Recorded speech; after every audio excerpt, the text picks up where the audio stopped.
안녕하세요. 오늘도 갈등하는 당신의 TV 굿바이 갈등의 이현영입니다.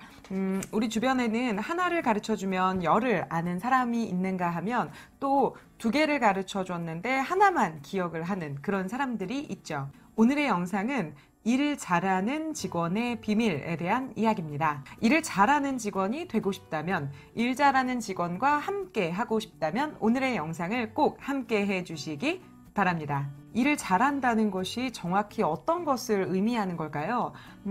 단순히 열심히 하고 최선을 다하고 회사를 위해서 몸 바쳐서 희생하고 이런 직원을 이야기를 하는 걸까요? 일단 일을 잘한다는 것은 이 일에 있어서 뛰어난 성과를 낸다는 것, 효율적으로 업무를 진행할 수 있는 것, 업무 관계자들과 우호적인 관계를 맺는 것 등등으로 다양하게 증명해낼 수 있어야 되겠죠.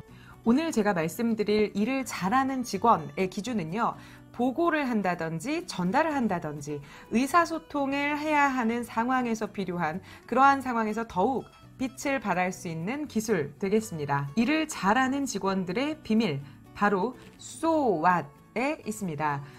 우리말로 하자면 그래서 뭐, 결론이 뭔가, 어쩌라는 거야, 무엇을 어쩌겠다는 거지? 등등으로 해석할 수 있겠습니다.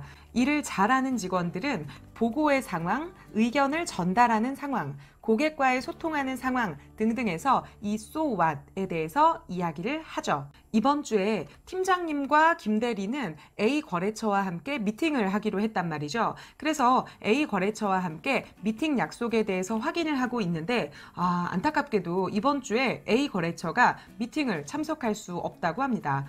그래서 김대리는 팀장님께 가서 이렇게 이야기합니다. 팀장님, A 거래처가 이번 주에 미팅에 참석하기는 어렵다고 합니다. 또 다른 상황입니다. 음식점에 어떤 고객이 전화를 해서 거기 6시에 4명 식사 예약 될까요? 라고 이야기를 합니다. 이때 우리의 직원이 고객님 6시에는 예약이 다 찼네요. 라고 이야기를 해요. 이 말을 들으면 여러분은 어떤 생각이 드시나요? 우리의 팀장님이 그렇구나. A사가 이번 주에는 미팅에 참석하지 못하는구나. 또 우리의 고객이 그렇구나. 저녁 6시에는 4명 식사 예약이 다 차서 안 되는구나. 라고 받아들일 수 있다면 참 다행인데요. 우리의 상사나 고객은 그렇지 않을 확률이 매우 높습니다. 이 대화는 우리의 업무를 진행하는 데 있어서 결코 도움이 되지 않거든요. 그렇다면 무엇이 있어야 될까요? 바로 So What? 입니다.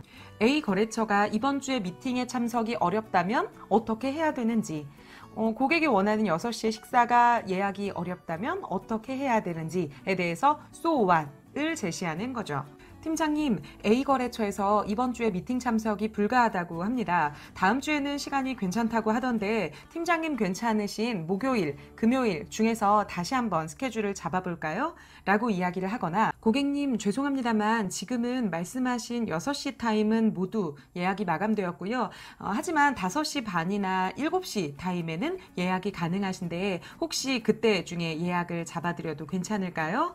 라고 이야기를 하면 어떨까요? 상대방의 입장에서는 이후에 2번, 3번 질문하지 않아도 현재 상황에 대한 정리와 함께 앞으로 어떻게 하면 좋을지에 대한 방법을 생각해 볼 수 있으니 효과적이고 효율적으로 더욱 느끼게 됩니다. 이것은 꼭 부하 직원이나 고객을 응대하는 직원들에게만 필요한 스킬은 아닙니다. 상사도 고객도 이 So What을 통해서 더 효과적이고 효율적인 소통을 할 수 있습니다. 직원이 보고를 하기 위해서 상사를 찾아갑니다. 그런데 돌아오는 대답이 내가 지금은 바빠서 보고받을 시간이 없어 라고 딱 잘라 이야기하면 어떨까요? 그럼 시간 되실 때 말씀 주세요. 그때 제가 다시 보고하러 올게요. 라고 말할 수 있다면 얼마나 좋을까요?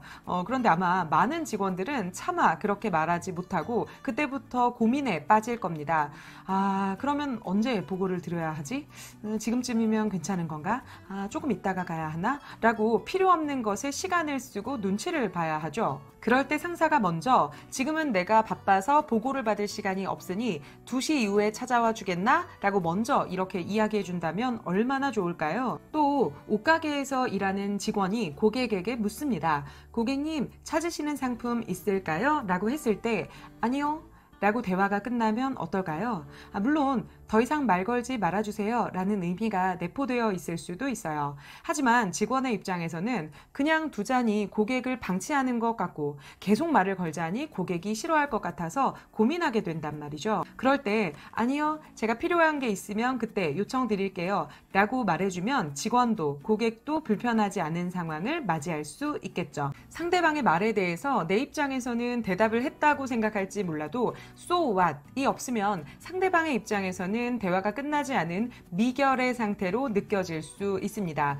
그래서 어쩌라는 거야? 뭘 어떻게 하겠다는 거지? 등의 생각을 하게 되죠. 예, 아니요의 단순한 질문과 대답이 아니라면 우리는 말을 꺼낼 때, 대답을 할 때 좀 더 친절하고 효율적인 대화를 하기 위해서 So what에 대해서 고민하고 말하는 습관을 들여야 하겠습니다. 무조건 상대방의 말에 yes, yes 모든 것을 받아들이는 예스맨이 아닌, 또 무조건 상대방의 말에 토를 달고 반대하는 투더리 스머프가 아닌 방법이 있는 대화, 방향이 있는 대화를 하는 우리 모두가 되기를 응원하면서 저는 지금까지 오늘도 갈등하는 당신의 TV 굿바이 갈등의 이현영이었습니다. 감사합니다.